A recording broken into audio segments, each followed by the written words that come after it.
Nous sommes maintenant tout proches du XXIe siècle et Paris se rapproche de son but, régner sur le foot français. Cependant, alors que Paris était tout proche de son trône, Marseille se réveille depuis quelques années déjà, notamment en remportant le championnat en 1988. Paris connaît alors de graves problèmes financiers et c'est le maire de l'époque, Jacques Chirac, qui trouve un repreneur Canal+. Michel Denisot devient alors vice-président du PSG en parallèle de son activité à Canal+. Ce dernier voit dans le PSG une opportunité de raviver la guerre des clubs français. En manque de rivalité, Canal+ décide de la prochaine, ce sera Paris contre Marseille. Mais bon, les cadres du PSG ont déjà quitté le navire et Paris doit refaire le plein de talent avant de se présenter devant Marseille. Le PSG fait fort et signe des pépites, comme David Ginola, le magnifique, Paul Le Guen ou encore Valdo. Paris passe alors de 5e à 3e en une saison seulement. C'est mieux, mais ce n'est pas encore parfait. Paris et Canal+ remettent de l'argent pour signer de nouveaux joueurs et font signer le futur ballon d'or Georges Weah, mais aussi le fidèle Alain Roche, sans oublier Bernard Lama, la muraille de Saint-Symphorien. C'est avec ce nouvel effectif bien garni que Paris entame sa saison 1992-1993. C'est un jeu séduisant qui s'installe notamment avec Arthur Georget, le coach parisien. Une défaite en 12 matchs, on semble avoir revu le PSG de Girard Rouillet. Cependant, Marseille continue de faire fort et fait taire le PSG 1-0, ce qui stoppe Paris dans sa course. Marseille finit champion et le PSG n'est qu'à 2 pauvres points de l'OM. Mais un an après, la vérité éclate. Marseille aurait acheté le match OM Valenciennes qui a vu Marseille s'imposer 2-1. La FFF déclare ce match comme un 0-0, ce qui amène le PSG à avoir remporté le titre de champion de France. Cependant, Paris n'en veut pas, estimant ne pas l'avoir remporté sur le terrain. La rivalité commence seulement et les problèmes s'enchaînent. Mais bon, Paris ne jouait pas seulement le championnat cette saison-là, et l'a montré à Marseille. Pour commencer, on soulignera que le PSG soulève sa Coupe de France en explosant le FC Nantes sur le score de 3-0. Mais la véritable attraction de cette saison, c'est la Coupe UEFA jouée par le PSG. Mettez-vous dans l'ambiance du foot européen et appréciez tout simplement l'épopée parisienne cette année-là. Paris commence ses 32e de finale sur des chapeaux de roue en marchant sur le PAOK Salonique 5-0 au cumulé. Mais bon, du moment où certains clubs remportent leur face-à-face 10-2, 10-1, 10-0 et même 11-2, Paris n'a pas brillé plus que ça. Car oui, en France, le PSG fait l'unanimité, mais en Europe, Paris va encore se faire un nom. La preuve, je viens de dire Paris, car à l'époque, l'attraction principale à Paris, c'est la Tour Eiffel et non pas David Ginola ou Georges Weah. Enfin bref, le PSG reste néanmoins dans le tournoi et entame ses 16e de finale contre une équipe beaucoup plus redoutable.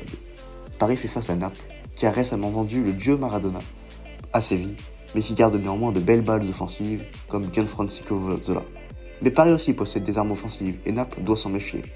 Un but, puis 2 buts de Georges Weah font la différence pour le PSG, qui remporte ce double face-à-face.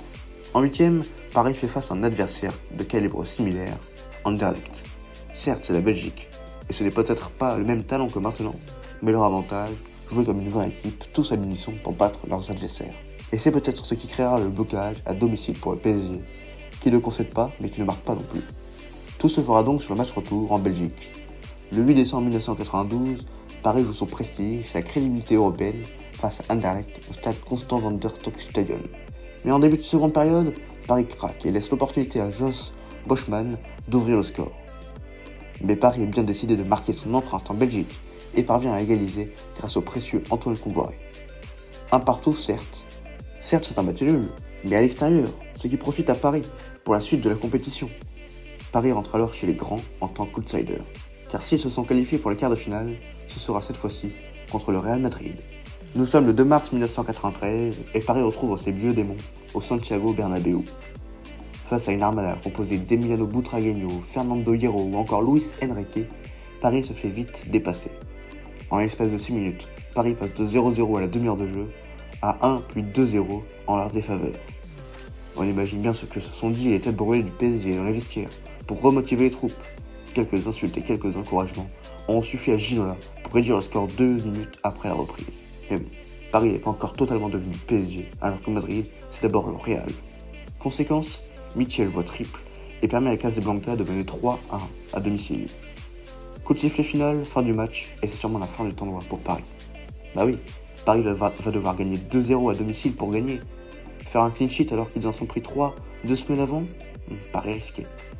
Mais bon, on se retrouve donc le 18 mars 1993 et Paris va sûrement réaliser son plus beau match de son histoire. Les deux équipes se neutralisent jusqu'à la 33e minute où Georges Weah donne de l'espoir aux Parisiens.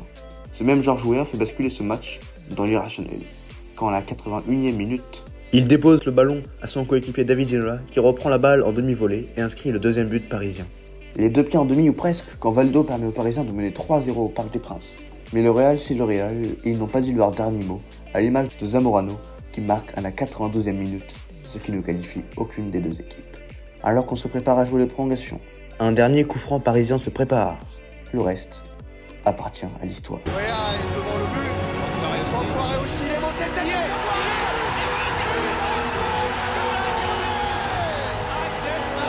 C'est extraordinaire. C'est Poiré qui vient mettre la tête. Paris est qualifié en demi-finale grâce à une victoire d'anthologie 4-1. Ce jour-là, Paris est définitivement devenu PSG. En plus du PSG, la JOCR s'est également qualifiée pour le dernier carré. Cependant, les deux écuries françaises ne feront plus de miracles et s'inclinent contre la Juve pour Paris et contre Dortmund pour Auxerre. Paris revient alors en France avec un bagage européen. Cependant, leurs rivaux les dévanceront un an plus tard avec le sacre européen de Marseille. L'ère Canal+ marque aussi l'arrivée de Rai, sûrement la plus grande légende du club avant l'arrivée de Kylian Mbappé. Agile techniquement et fin dribbleur, il finit par s'imposer dans la capitale et revigore les troupes parisiennes. C'est notamment grâce à son talent que le PSG remporte un nouveau championnat de France après 8 ans de disette. Mais pas que, la saison 95-96 est aussi une saison européenne.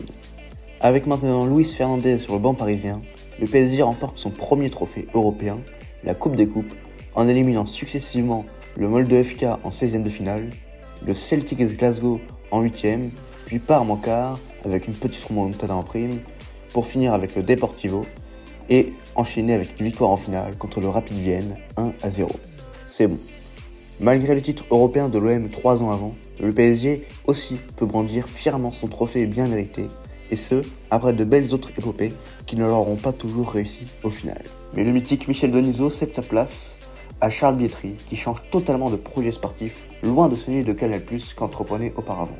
Les stars du PSG voient la sortie leur être indiquée, et Paris démarre une nouvelle ère plus dure, l'ère du déclin. C'est l'ère du pré-Qatar et post-Canal+.